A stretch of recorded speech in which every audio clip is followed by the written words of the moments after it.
چھڑی ہے, عصا ہے, نوک والا دیکھا ہوا نا عصا, وہ تھا ہاتھ میں, ڈگوری بھی کہتے ہیں اس کو, عصا ہاتھ میں پکڑا ہوا. کہا بھئی میں نواس رسول کی زیارت کرنا چاہتا ہوں. لوگوں نے جگہ دے دی, قریب آیا, امام کے ہاتھ چومتے چومتے پاؤں کے اوپر رکھی, نوک دبا دی, وہ زہر سے بھری ہوئی تھی, وہ زہر پوری ٹانگ میں پھیل گیا امام کے.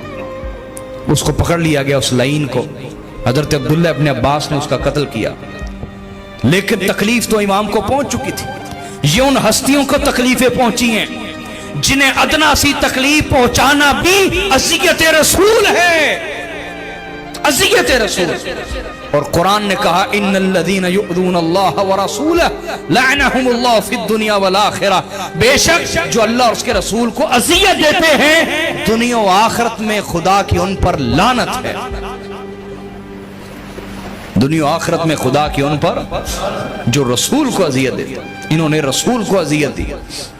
امام حسن کو زہر دے کے آپ دوبارہ پھر مدینہ ہی آ گئے.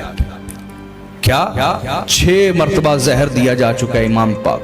7ویں مرتبہ جب مدینہ آئے, اب کی بار آپ کے گرد ایک پیرا تھا پورا, جو پانی تھا اس کے اوپر رات کو مہر لگا دی جاتی تھی. اگر آپ نے پینا ہوتا تو اس کی مہر توڑتے تھے, پھر وہ جگ کھلتا تھا اور پانی پیتے تھے, تاکہ آپ کو جو بھی پانی دیا جا رہا ہے, کھانا دیا جا رہا ہے, وہ محفوظ ہو. اس کی بار جو زہر دیا گیا اس بار, وہ اتنا باریک تھا کہ جو مہر تھی اس کے اوپر جو کپڑا لگا ہوا تھا وہ اس سے بھی سرایت کرتے ہوئے آپ کی سراہی میں چلا گیا. جو پانی کی سراہی تھی اس کے اندر چلا گیا. جب امام اٹھے تہجد کے وقت, حسب معمول آپ نے کچھ پانی پیا تو وہ اتنا زہریلا زہر تھا کہ اسی وقت خون کی الٹیاں آنا شروع ہو گئیں. آپ نے بلایا امام حسین کو, دوسرے بھائیوں کو فوری بلایا, کہا مجھے لگتا ہے میرا آخری وقت آ چکا ہے. مجھے 6 دفعہ پہلے زہر دیا گیا, لیکن جو 7ویں دفعہ اب دیا گیا ایسا زہر کبھی میرے جسم میں داخل نہیں ہوا. یہ انتہائی اذیت ناک ہے, انتہائی تکلیف دے. سارا مدینہ ہی مسلمانوں سے بھرا ہوا. یہ کون تھے جو کلمہ پڑھنے والوں کے اندر ہی تھے؟ وہ جو تب تھے وہ آج بھی ہیں, وہ آج بھی ہیں, وہ آج بھی ہیں, یاد رکھو. امام حسن کو 7ویں دفعہ زہر دیا گیا میرے امام کو, خون کی الٹیاں آنا شروع ہو گئی. تشت لائے جاتے, تھال اور جگر کے ٹکڑے ہو کے الٹی کے ساتھ باہر آتے. ہر کوئی رو رہا تھا, ہر کوئی تکلیف میں تھا, ہر کوئی اذیت میں تھا. آپ ہلکا ہلکا تھوڑے تھوڑا گفتگو فرماتے, پھر الٹی آتی, جگر کے ٹکڑے ہو کے آنتڑیاں کٹ کٹ کے باہر آ رہی. تھال ایک لایا جاتا ہے, دوسرا لے جایا جاتا ہے, خون کی الٹیاں اندر سے کٹ کٹ کے, جگر آنتڑیاں کٹ کٹ کے باہر آ رہی. اتنی اذیت کس کو دی گئی؟ جسے میرے نبی نے کندھوں پہ بٹھایا, چوما, ماتھے سے, گال سے, چہرے سے, ہونٹوں سے چوما میرے نبی نے, کندھوں پہ بٹھایا, اپنی پشت پہ سوار کرایا, اپنی محبت کہا, اپنا محبوب کہا, اپنی محبت کا معیار قرار دیا جسے. یہ اسے تکلیف. امام حسن علیہ السلام انتڑیاں کٹ کٹ کے گر رہی تھال کے اندر, اذیت ناک کیفیت میں مبتلا ہیں.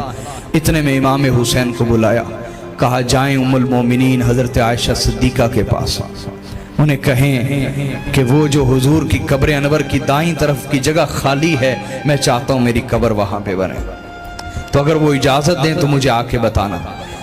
جب وہ گئے تو حضرت عائشہ صدیقہ نے کہا کہ یہ جگہ تو میں نے اپنے لیے رکھی تھی, لیکن اگر امام حسن نے خواہش کا اظہار کیا ہے تو وہ مجھ سے زیادہ حق رکھتے ہیں کہ میرے نبی نے کبھی انہیں اپنے سینے سے جدا نہ کیا, آج بھی وہ حق رکھتے ہیں کہ حضور کے ساتھ لیٹیں قبر میں بھی, میں انہیں اجازت دیتی ہوں.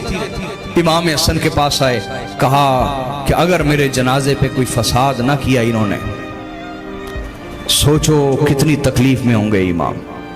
یہ بھی پورا اندیشہ تھا اور ایسا ہی ہوا. کہا اگر میرے جنازے پر انہوں نے فساد کیا, مجھے زہر دینے والوں نے, تو پھر مجھے عام مسلمانوں کے ساتھ دفن کر دینا, میرے جنازے پر لڑائی مت کرنا, فساد مت کرنا. جب امام اس تکلیف والی کیفیت میں مبتلا ہو بالآخر 28 سفر وہ دن تھا کہ میرے آقا کا محبوب تکلیفیں کاٹ کاٹ کے، غداریاں سہ سہ کے، درد سہ سہ کے، اذیتیں سہ سہ کے، اپنوں سے ہی دکھ اور تکلیفیں سہ سہ کے، اپنوں کے ہی پیٹ میں چھرے سہ سہ کے اس دنیا سے اس حالت میں جا رہا ہے کہ وہ خود کو ہزاروں میں بھی تنہا سمجھتا تھا، لاکھوں میں بھی تنہا سمجھتا تھا۔ کبھی امام حسن کی تنہائی پہ غور کریں گے تو آپ چلا کے رونے لگ جائیں گے۔ امام کی کیسی تنہائی ہے کہ ہزاروں وہ لوگ ہیں ارد گرد جو نماز میں ان پر درود پڑھتے ہیں، نماز میں ان پر بولیے، نماز میں آل محمد پہ درود پڑھنے والے نماز سے باہر بار بار زہر، غداریاں، تکلیفیں، اذیتیں دے رہے ہیں انہیں۔ میرے امام بڑی تکلیفوں کے ساتھ گزرتے ہوئے اپنے گھر والوں کو وصیت کرتے ہوئے کلمہ شہادت پڑھا، روح وفس انصری سے پرواز کر گئی۔ جب جنازہ اٹھا امام حسن کا، کبھی جنازے پر بھی کسی نے گولی چلائی، کبھی جنازے پہ بھی کسی نے تیر چلایا، مروان نے تیر چلایا۔ مروان گورنر تھا، کس نے بنایا اسے گورنر؟ کس نے اتنے اختیار دیے؟ اور کیوں نہ بعد میں سزا دی گئی اس عمل پر؟ تیر چلایا کالی بنو ہاشم نے۔ حضرت ابو ہریرہ آگے بڑھے، کہا نا، امام نے کہا تھا اگر میرے جنازے پر جھگڑا ہونے لگے پھر ضد نہ کرنا، مجھے عام مسلمانوں کے ساتھ دفن کر دینا۔ کیسی مظلومیت ہے اپنے ہی لوگوں سے۔ مروان گورنر مدینہ، سمجھ آ رہی ہے بات؟ تیر چلا دیے، لڑنے مرنے کے اوپر آ گیا، ہم نہیں دفن ہونے کے دیں گے۔ امام کو عام مسلمانوں کے قبرستان میں دفن کیا گیا، لیکن بغض ابھی بھی ختم نہ ہوا، یہاں تک کہ اسی شام ایک شخص گیا اور امام کی قبر کے اوپر پخانہ کیا اس نے۔ آپ اندازہ کیجئے، خدا نے اس کی پکڑ کی، اس کی زبان لٹک کے سینے تک آ گئی اور وہ کتے کی طرح ہانپتا رہتا، کتے کی طرح بولتا رہتا، بھونکتا تھا، بولتا نا آواز سے تو کتے کی آواز نکلتی۔ کئی دنوں کے بعد جب مر گیا تو اس کی قبر سے بھی کتے کی آواز آتی تھی۔ یہ کتوں کی حرکتیں ہوتی ہیں نا۔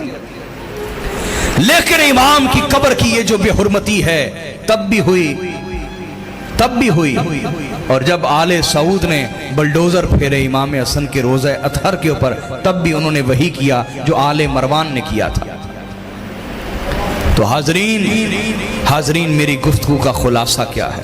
اپنی زندگی کا ایک معیار بنا لیں۔ کیا بنا لیں؟ کہ ہمارے لیے حق کا معیار نبی کا گھرانہ ہے۔ جس نے ان سے وفا کی اسے لاکھوں سلام ہیں، اور جس نے ان سے غداری کی نہ ہمارا اس سے کوئی تعلق ہے نہ اس کا اسلام سے کوئی تعلق ہے، کیونکہ اپنا ایمان قائم رکھیں گے۔ اگر آپ کا یہ ایمان قائم ہے تو میری آج کی گفتگو کا مقصد پورا ہو گیا۔ اللہ رب العزت میری حاضری قبول فرمائے۔ انشاءاللہ زندگی نے کبھی موقع دیا تو امام حسن کی شخصیت اور آپ کے اخلاق بیان کروں گا انشاءاللہ۔ والسلام علیکم ورحمۃ اللہ۔